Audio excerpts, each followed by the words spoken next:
ചെങ്കളെ ഈ കോട്ട വെയിലിങ്ങനെ കൊള്ളുമ്പോൾ വെയിൽ കൊള്ളാത്ത എന്തെങ്കിലും കൈത്തൊഴിൽ പഠിച്ചാൽ മതിയെന്ന് സത്യമായിട്ട് ഇങ്ങനെ തോന്നുന്നു. എന്നെ കാണുന്ന ചെങ്കളെ നിങ്ങൾ എന്തെങ്കിലും കൈത്തൊഴിൽ പഠിക്കണമെങ്കിൽ വെയിൽ കൊള്ളാത്ത കൈത്തൊഴിൽ പഠിച്ചോളൂ.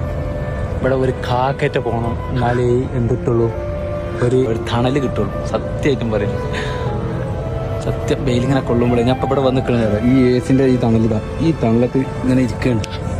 എല്ലാവരും നിമർത്തില്ല ചെങ്കളെ, സത്യം പറയാം. പക്ഷേ ഈ ചൂട് ഇങ്ങനെ കൊള്ളുമ്പോഴും ഒരു ആശ്വാസം, നമ്മളെ ബാക്കിയുള്ളവർക്ക് വേണ്ടിയിട്ടാണല്ലോ ഈ ചൂട് കൊള്ളണതെന്ന് ആലോചിക്കുമ്പോൾ സന്തോഷമുണ്ട്.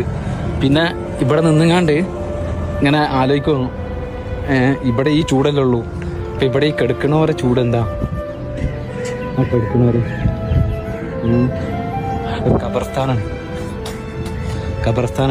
ആ ഖബർസ്ഥാനിൽ കിടക്കണവരെ സ്ഥിതി എന്താ? നല്ലത് ചെയ്തവർക്ക് നല്ലതുണ്ടാവും അല്ലേ? അവർ എന്താ ചെയ്തിക്കണമെന്നുള്ളതൊന്നും നമുക്കറിയില്ല. പഠിച്ചോനെ, ഒരുപാട് മാതാപിതാക്കൾ മരിച്ചു പോയിട്ടുണ്ട്. അവരൊക്കെ പാപങ്ങൾ പോർത്തിട്ട് നമ്മളെല്ലാവരെയും ഒരുമിച്ച് കൂട്ടാൻ പഠിച്ചോൻ തൗഫീക്ക് ചെയ്യട്ടെ. ഇത്രപോലെ ആൾക്കാർ ചൂടും പുകയും കൊണ്ടുങ്ങാണ്ട് അതിൻ്റെ ഉള്ളിലുണ്ടാവും.